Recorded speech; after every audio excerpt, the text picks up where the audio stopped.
Hey guys, today we are going to examine the Ramappa temple, which shows some solid evidence of rock melting technology. Here you can see Lord Krishna playing his flute and his foot is touching a leaf of this tree. And this beautiful woman is leaning on the stem of the tree. What could be the meaning of this? If Krishna was really playing his flute, the music he made would travel through the tree. If I tap on the stem, it makes a strange metallic sound.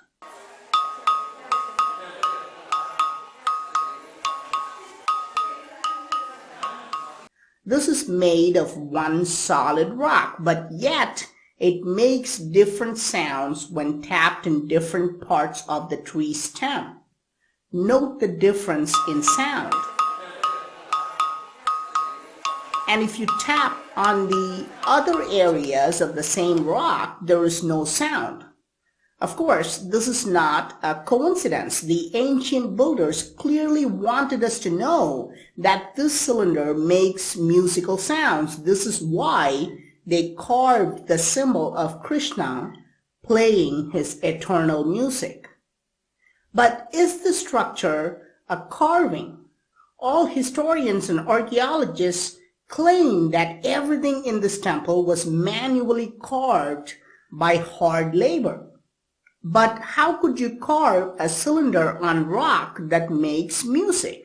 And even more interesting, how do you carve a cylinder which will make different notes when tapped in different areas? And notice the width of the stem. It has the same width from top to bottom. The different sounds are not created because of the variation of size or shape. Sculptors and stonemasons confirm that there is no technology today to carve a single rock which can make different sounds when tapped on different areas. But how was such technology used at least 800 years ago in this temple? The only way to create such different sounds is by altering the density of the rock, by melting the rock and molding it into a desired shape.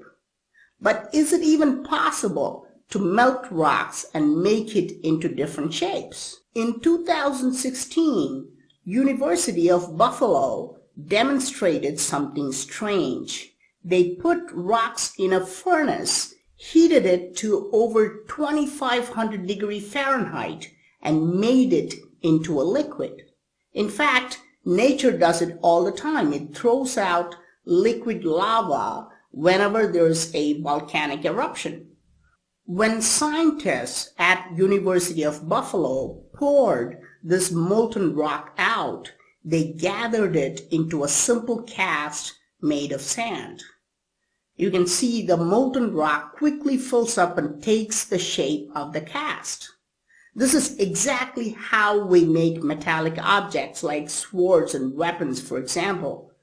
Did ancient builders use the same technology of melting rocks and mold them into desired densities? This would be the only way to make it create different sounds in different places. What's really interesting is that University of Buffalo chose the same type of rock as the ancient builders. They're both basalt. Basalt rock has the properties that are ideal for melting and casting into different shapes. But this temple has another interesting evidence of rock melting technology. The pillars in this temple are quite extraordinary with very complex designs, but there's one piece that stands out. Not because it is carved, but because it has been left blank, while all the other pieces on the same level are carved. And it shows something very strange. It shows a defect in molding technology. Let's take a closer look at the surface. It has extraordinary polishing, but this surface is not perfectly flat. To understand this, you have to examine it by looking at it from a lower angle. The surface has a curvature with a concave defect on it. This is why it looks bent out of shape like a piece of plastic. It is impossible to make such a smooth concave cut on rocks with manual tools or even electric saw, and it cannot be accomplished by hand polishing. This is a common defect caused in molding process. This is called warping. When we mold objects, the liquid sometimes will cool at different rates in different places. This will cause the object to become bent out of shape. And this is exactly what happened here. This was a defect made while melting and cooling the rock. The ancient builders recognized that this was a defective piece. This is why they did not carve anything on it. Now remember, I showed you the floating rocks which were used on the tower of this temple. These bricks were created by heating mud to a very high temperature and adding other ingredients to make them lightweight. You can click on the top right corner of this video to see it. From all these evidences, we can clearly see that ancient builders were using rock melting technology.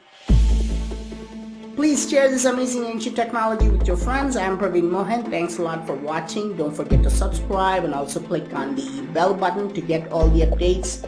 Please give this video a thumbs up, and I will talk to you soon.